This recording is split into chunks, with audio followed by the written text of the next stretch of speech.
ഇങ്ങനെയും ഒരു കാഴ്ച അവതരിപ്പിക്കേണ്ടി വന്ന ഗതികേടിന് ക്ഷമ ചോദിച്ചുകൊണ്ടല്ലാതെ ഈ ദുഃഖത്തെ പകർത്തി തുടങ്ങാനാവില്ല. ദുരിതങ്ങൾ കുറെ കണ്ടതാണെന്ന് പറഞ്ഞ് തിരിഞ്ഞു നടക്കുന്നതിന് മുമ്പേ നിങ്ങൾ കാസർഗോഡ് സീതാങ്കുളിയിലേക്ക് ഒന്ന് മലയിറങ്ങി വരണം. കോടികളുടെ വിവാഹ പന്തലൊരുക്കാൻ ഇവന്റ് മാനേജ്മെന്റുകളെ തേടിപ്പോകുന്ന നാട്ടിൽ നിങ്ങൾക്ക് ചൗക്കാർ അബ്ദുറഹ്മാന്റെ ഒറ്റമുറി വീട് കാണാം. 33, 31, 26, 23 വയസ്സ് പ്രായമായ 4 പെൺജന്മങ്ങളാണ് ഈ മേൽക്കൂരക്ക് കീഴിൽ വിവാഹത്തെപ്പറ്റിയുള്ള സ്വപ്നങ്ങൾ ഉള്ളിലൊതുക്കി കഴിയുന്നത്. പുരനിറഞ്ഞു നിൽക്കുന്നു എന്ന് നിങ്ങൾ ഇതുവരെ കേട്ടിട്ടല്ലേ ഉള്ളൂ. എന്നാൽ ഈ വീട് അക്ഷരാർത്ഥത്തിൽ പെൺകുട്ടികളെ കൊണ്ട് നിറഞ്ഞിരിക്കുകയാണ്. ഏതോ പുരാതന കാലത്തെ കെട്ടുകഥയല്ല കൂട്ടുകാരാ, നമുക്ക് ചുറ്റിലും തന്നെയുണ്ട് ഈ സങ്കടക്കാഴ്ച. ഇനി പറയൂ, ഇവരുടെ നൊമ്പരങ്ങളെ എന്ത് പേരിട്ടാണ് വിളിക്കേണ്ടത്? ഓരോ പെൺകുട്ടി ജനിക്കുമ്പോഴും വീടിന്റെ അലങ്കാരമായി അവൾ വളരുന്നതോർത്ത് നിങ്ങളെപ്പോലെ സന്തോഷിച്ചതാണ് അബ്ദുറഹ്മാൻ എന്ന പിതാവും. പക്ഷെ വിധി കാത്തുവെച്ച ദാരിദ്ര്യത്തിനു മുന്നിൽ പ്രാരാബ്ദങ്ങൾക്ക് നടുവിൽ അയാൾ ദയനീയമായി പരാജയപ്പെടുകയായിരുന്നു. സംരക്ഷിക്കുമെന്നുറപ്പുള്ള ആൺതുണയിലേക്ക് മക്കളെ കൈപിടിച്ചേൽപ്പിക്കാനായി അബ്ദുറഹ്മാൻ ചെന്നുമുട്ടാത്ത വാതിലുകളില്ല. പൊന്നും പണവും ചോദിച്ചവർക്ക് മുന്നിൽ അയാൾക്ക് വിലപേശാനായില്ല. സമ്മതിച്ചു വന്നവരാകട്ടെ ഒറ്റപ്പെട്ട ദിക്കിലെ ഒറ്റമുറി വീട് കണ്ട് മടങ്ങിപ്പോയി. പൊറ്റി വളർത്തിയ മക്കളുടെ മുഖം പോലും നോക്കാനാവാതെ ശരീരം വളഞ്ഞു തുടങ്ങിയ അബ്ദുറഹ്മാനെ പോലെ ഹതഭാഗ്യവാനായ ഒരു പിതാവിനെ നിങ്ങൾ കണ്ടിട്ടുണ്ടോ? പെൺമക്കളെ കെട്ടിക്കാനാവാത്ത സാമൂഹിക വ്യവസ്ഥ സൃഷ്ടിച്ച നമ്മൾ ഓരോരുത്തരും ഈ പിതാവിനോട് ഉത്തരം പറയണം. ഓരോ ദിവസവും മക്കളുടെ പ്രായം കൂടുന്നതോർത്ത് കണ്ണുകൾ കരഞ്ഞു കലങ്ങിയ ഒരു ഉമ്മയും ഇവിടെ ജീവിച്ചിരിപ്പുണ്ട്.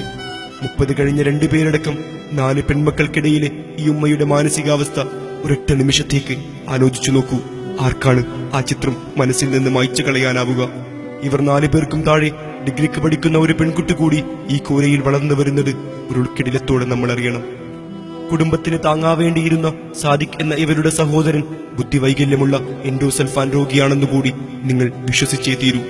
സ്വന്തം ജീവിതത്തെപ്പറ്റി ആലോചിക്കാതെ മൂത്തമകൻ മുസ്തഫ ജോലിയെടുക്കുന്നത് കൊണ്ടാണ് ഈ മനുഷ്യർ ഇപ്പോഴും മരിക്കാതിരിക്കുന്നത്. ഇത്രമേൽ നൊമ്പരങ്ങളുടെ ഒത്ത നടുവിലായിട്ടും ഇതുവരെ അരുതാത്തതൊന്നും സംഭവിക്കാത്തതിന് അള്ളാഹുവിനോട് എത്ര വട്ടം നന്ദി പറയണം. ഇസ്ലാമിക സ്ഥാപനത്തിൽ പഠിക്കുന്ന 12കാരനടക്കം 10 പേരാണ് നിന്നതിരിയാനിടമില്ലാത്ത ഈ ഒറ്റമുറി വീട്ടിലെ താമസക്കാർ. മേൽക്കൂര പലയിടത്തും പൊളിഞ്ഞു തുടങ്ങുന്നു. ഒന്നാഞ്ഞു തള്ളിയാൽ തകർന്ന് വീഴാവുന്നതേയുള്ളൂ ദ്രവിച്ചു തുടങ്ങിയ വാതിലുകൾ രണ്ടും. ജനാലകളെ മൂടിവെക്കാൻ പഴന്തുണിയല്ലാതെ മറ്റൊന്നും എവിടെയില്ല. ആർക്കും മകം കാണാവുന്ന ഈ വാതിലിനപ്പുറമാണ് ഇവരുടെ കുളിമുറി. അറിയണം സുഹൃത്തെ, പ്രായപൂർത്തിയായ 6 മനുഷ്യ സ്ത്രീകൾ കഴിയുന്നത് ഇത്രമേൽ ദയനീയമായ ചുറ്റുപാടിലാണ്. ഈ വീട് പോലും സായിറാം ഗോപാലകൃഷ്ണ ഭട്ട് എന്ന മനുഷ്യസ്നേഹി 19 വർഷങ്ങൾക്ക് മുമ്പ് നിർമ്മിച്ചു നൽകിയതാണ്. ഇതിൽ കൂടുതലായി ഞങ്ങൾ എന്തു പറയാനാണ്? സമുദായവും അതിന്റെ നേതാക്കളും പടക്കങ്ങൾ പൊട്ടിച്ച് പ്രീമിയർ ലീഗ് ആഘോഷിക്കുന്നതിന്റെ തിരക്കിലാണ്. കൊട്ടാര സമാനമായ വീടുകൾ കിട്ടിയും ഏറ്റവും വില കൂടിയ കാറുകൾ വാങ്ങിയും നാട്ടുകാരെ ഞെട്ടിക്കുന്നതിനിടയിൽ ചില മനുഷ്യർ കുന്നോളം സങ്കടങ്ങളുമായി ജീവിക്കുന്നത് ആര് ശ്രദ്ധിക്കാനാണ്? വധുവിന്റെ ശരീരത്തിൽ കിലോ കണക്കിന് സ്വർണ്ണാഭരണങ്ങൾ കൊണ്ട് തുലാഭാരം നടത്തുന്ന ദേശത്ത് ഇങ്ങനെയും ചില പെൺവീടുകളുണ്ട്. അതിനകത്തുള്ളതും നമ്മെപ്പോലെ മനുഷ്യരാണ്. അവർക്കും ആഗ്രഹങ്ങളുണ്ട്. 30 വയസ്സ് പിന്നിട്ട സഹോദരിമാർക്ക് നേരെ ക്യാമറ ഫോക്കസ് ചെയ്യാനാവാതെ തരിച്ചു നിന്ന അനുഭവം ഇതിനു മുമ്പ് ഉണ്ടായിട്ടേയില്ല. പ്രതീക്ഷയുടെ വഴികളെല്ലാം അടഞ്ഞുപോയതുകൊണ്ട് മാത്രമാണ് സുഹൃത്തെ ഈ ദൃശ്യങ്ങളുമായി നിങ്ങൾക്ക് മുന്നിൽ നിൽക്കുന്നത്. ഈ ദുരവസ്ഥയിലേക്ക് കൊണ്ടുചെന്നെത്തിച്ചതിന് ഞങ്ങളോട് പൊറുക്കുക പെങ്ങന്മാരെ. ക്യാമറമാൻ നാസർ മാനിയോടൊപ്പം കയ്യൂം മാന്യ, ഈ വിഷൻ ന്യൂസ്.